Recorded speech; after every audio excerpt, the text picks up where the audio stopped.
Starting and running a business is hard, but you don't have to do it alone. Whether you're an established business owner or thinking about starting a side hustle to earn extra income, I am here to teach you how to show up as your unfiltered self, level up your business, and thrive as a mompreneur. Let's embrace the chaos and start enjoying the journey together. I'm Amy Traw, and you're listening to the Motivated Mompreneur Podcast. Welcome back into the Motivated Mompreneur Podcast. Today I am talking with Jammie Baker all about confidence, dressing ourselves, and aligning style with our goals. So without further ado, Jammie, welcome into the podcast. Thank you so much for having me. I'm excited to chat style and goals and confidence. Those are things that light me up. That's awesome because this is a conversation we all need to hear. So before we dive in, tell us more about yourself, who you are and what you do. My name's Jammie, even though it looks like Jammie. Thanks, Mom. And I am a mom of two, a 5-year-old boy, a 1-year-old little girl, a wife. We live in Virginia, and I come from a background of Hollywood styling and quickly decided this is not the world for me. I get nothing from seeing my name on a script or on TV or anything like that. What I get passionate about and what is a reward to me is seeing the real woman look in the mirror and think to herself or say out loud or cry tears of joy and think, wow, I can actually look like this, which then folds as a domino effect into how she feels. So that's what lights me up, is seeing women feel the way they thought they could only dream of and look the way that they thought were only for magazines or celebrities. Oh my gosh, I love it. And if you guys could just see the amount of joy just gushing out of Jammie right now, you can tell she is so passionate for what she does. So let's dive into, how does dressing ourselves feed into confidence? Oh my goodness. When you get dressed, it's scientifically proven that it primes your brain for what you're doing. So if you are dressed in frumpy dumpy clothes from the night before, you roll out of bed, you throw up your top knot, you hide from the mirror all day, you have told your brain that you aren't good enough to feel good, that you're ready for sloppy and frumpy, and you're going to be reactive to everything that comes your way all day. And when you get dressed and you look down at yourself, or you look in the mirror and you actually accept what you're looking at and you get excited and you feel really good, you are going to walk into your day so much differently. You are going to feel full of confidence. You're going to be ready for the day. You're going to be proactive instead of reactive. So not only does it give you a different level of confidence, it gives you a different level of energy. And those two combined make you pure magic, and you just are a new woman. It's incredible to watch. I love it. And that makes so much sense because you think about, something as simple as getting our hair done. You walk out of the salon and you're like, oh, I feel good. I can go do this, that, and the other. So the same comes with, showing up and dressing ourselves and priming our brain every day. That makes total sense. The two go hand in hand. You don't need makeup to be beautiful. You don't need perfectly done hair to be beautiful, and you don't need designer clothes. It all comes in the action of taking care of yourself and proving to yourself that you are worthy of that, and that if you can take care of you, then you can take on everything else. When we put ourselves last and we don't take care of ourselves, we're not doing anyone any favors, being like that martyrdom motherhood mindset. That should not be a thing. To be the most effective and most confident, and to be what our people need us to be, getting dressed is a simple act that's going to give you that domino effect into the rest of your life. Love it. Love it. Because the martyrdom mindset is a very, very real thing. And it's almost setting ourselves up for it's almost a form of self-sabotage if you think about it. It's 100% self-sabotage. You get that trauma bond, and the internet has made it so accessible. I fell into it when I very first became a mom. I was like, oh my gosh, I'm a professional and I'm having a hard time navigating getting dressed. What are high-rise jeans? I had a C-section. I was like, this is weird. My jeans are below this belly. What's happening? And I was 36. So I had gone a long time without having children. So I never expected by 36, my body had never changed. And here we are whoa, what is going on?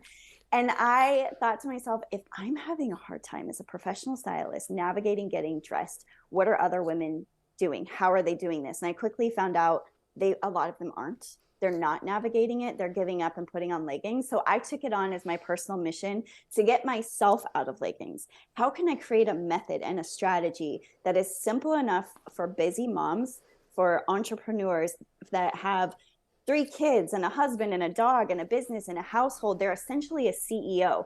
I need this to be a strategy that that woman can handle, simplify, and be efficient. And so I took it on as a personal mission to figure that out and be a rinse and repeat type of system. And I saw my life change. And then I saw other women start to implement it. And I was like, wow, this really does matter. Yeah. Yeah. And that right there is just so powerful. And it kind of goes back to where we start aligning our style with our goals. Because Yes. if we have a certain goal, if we're trying to be in this leadership role, if we are the CEO of our businesses and our lives, what tips can you give us to help align our style with our goals? One of my favorite exercises is to sit down, take a moment to yourself, put on some music that you love, and write down who you want to be. Who are you becoming? And what does that woman's ideal day look like? Is her day full of the playground? Is it full of volunteering? Is it full of, back-to-back meetings? Whatever your life might look like, your ideal life in this season, be realistic, not like sitting on a beach, hopping on a boat for a lunch. Like that sounds great, but I mean realistic goals. What does your day look like and what is she wearing? When you picture what she's wearing, does your closet look like that at all? Do you have at least one outfit in your closet that you can start with? One basic outfit formula that can align you with the woman you're becoming. And then start to determine, how can you do more of that? How can you show up like that more each day? I don't care if you wear the same shirt every day and you have to wash it. It's better. I'd rather you wear your clothes 5 times a week than settle for something that doesn't make you feel worthy. It doesn't make you feel like the woman that you want to be and align you with the goals that you have to reach. I love that. So, visualize, who are you becoming? There is such power in visualization exercises. I mean, Yes. it goes back again to the science. Like everything you're Yes, talking about, it's science backed. Can you it go is. into some of the research upon like visualization? Like how does that help you become the woman you want to be? I truly believe that if you can see it, you can make it happen. And we have Yeah. to create these visual cues, right? So, from being able to see it in your mind and visualizing who you want to be, to creating a Pinterest board and seeing, okay, these are the kinds of outfits I like. This is the kind of woman I want to become. These are the vibes I'm going for right here. Printing that off and keeping it in front of you every day is going to be a trigger, a visual cue to, oh, yeah, I said I was going to become her. So, are you going to commit to that? Or are you going to go backwards, right? So stop settling and keep that visual cue in front of you. And then we have the visual cue of our outfit. And there is a study that was done several years ago from, I cannot remember exactly what university, but I do have it in my style goals class. And they put on lab coats on someone taking a test, a college student taking a test. They put lab coats on some, and then some showed up in their regular, everyday kind of, college wear clothes, like sweatpants and things like that. And the kids had the same IQ. The ones with the lab coats did so much better than the ones in the regular clothes. And when you think about that, like think about going to the OBGYN, right? You walk in, she's got on sweatpants. She looked like she partied a little hard the night before, smeared makeup, greasy hair. What kind of shoes are those? Are they even clean? Are they even meant for work? Or are they like slippers, right? Would you trust her with like, is she really a doctor? Is she really like the person she says she is? Versus the OBGYN that comes in her lab coat and she's clean and she looks like a doctor. Do you question her stance on saying she's a doctor? Never. Have you ever asked her for her credentials? No, because she shows up, or he, as that person that they say that they are. So if you're going to say this is the person I'm becoming, dress like her and convince yourself, give yourself those visual cues that you are her. it's almost that fake it till you make it, right? Because once you start stepping into her, you start becoming her. Yeah.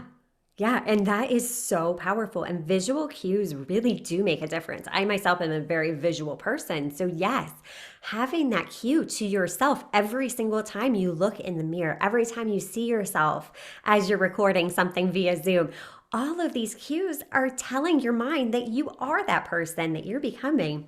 And honestly, what you were just describing almost reminds me of Anna Delvey. Have you ever seen the Oh thing my on gosh. Netflix? I Yes. mean, literally, the woman had nothing, but she became this person. She dressed a certain way, she played a certain role, and she was able to buy a building on Park Avenue without having a cent to her name. Like, it's insane. But again, it all goes back to, all right, she visualized herself and she did it. Yep. She Crazy. became it. She Yeah. embodied the woman that she decided she was going to become. And everybody believed her because she looked the part. Yeah. She acted the part. And when you dress the part, you can act the part a lot easier than if you are not dressed the part. And how are you going to convince yourself that you're a CEO when you are wearing like last night's dirty clothes, right? Or Yeah. clothes that just make you feel yucky? It's really hard to psych yourself and be like, I can do this. I've got this day. I can make everything happen when you don't look the part. Yeah. Embodying the woman you want to become. That is so powerful. So, for the mom that may be on a budget, is navigating life with littles, is short on time, short on money, how can they start to develop more of a personal style? What recommendations can you give them? Sure. I love this question because so often we think that if you have money, you have style. And it's not true. Money will not buy you style.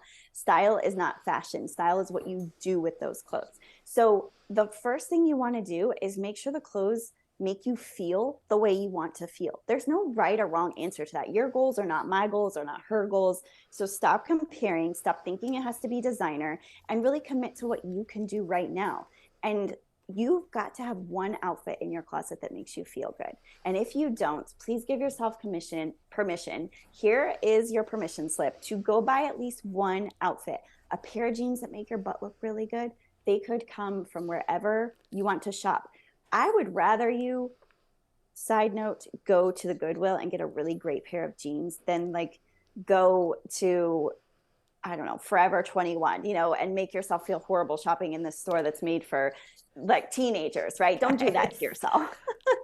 So get a really great pair of jeans that make your butt look great. Get a really nice, simple shirt. Get a really cute layer that you love, whether it's a structured blazer or a relaxed cardigan. Again, depends on how you want to feel. A pair of shoes that pull the outfit together. Throw on an accessory that shows your personal style. It could be funky and colorful. It could be minimal and gold. It could be really simple. It could be really extravagant. However you want to show up, start with one outfit. And then how can you repeat that every day? I How can you make that love it. outfit a uniform? Yeah, exactly. We're always trying to overcomplicate things as women, Yes, as moms. 100% stop overthinking it. Exactly. This doesn't have to be hard. Go with what makes you feel good. And then to the rest, get it out of your closet. Stop looking at it. If you are, I'm a big fan of like, if it no longer serves you, it's okay to let it go. Because guess what? You might not fit back into those jeans that you wore in high school. And that's okay. Like you said, our bodies change. Yeah, you're not her anymore. Why would you Yeah. want to step backwards? You're going forwards. Yes. And when we compare ourselves to ourselves, that's oftentimes the most depressing, that's the most self-sabotaging thing we could do is go into our closet and start the day with, oh, those jeans are from when I used to be 10 pounds less. Oh, those are from when I used to have fun. Why do that to ourselves? Yes. Get rid of it, let it go, and only keep clothes that are serving you as the woman you're becoming. So good. This was a beautiful pep talk that we all needed to hear. How can we learn more about you, Jammie? I show up the most on Instagram. So you can find me at Jammie Baker underscore. And that looks like Jammie, Jammie Baker underscore. Or you can go to my website, jammiebaker.com/hello, and you'll find a couple downloads there that can serve you. Perfect. Perfect. Well, Jammie, thank you so much for taking time out of your schedule to share your value with our listeners. Thank you for having me. Oh my gosh, it was so fun. And until next time, stop dreaming and start taking messy action. You've got this. Are you loving what you're hearing? Do us a favor and hit that subscribe button so you don't miss an episode.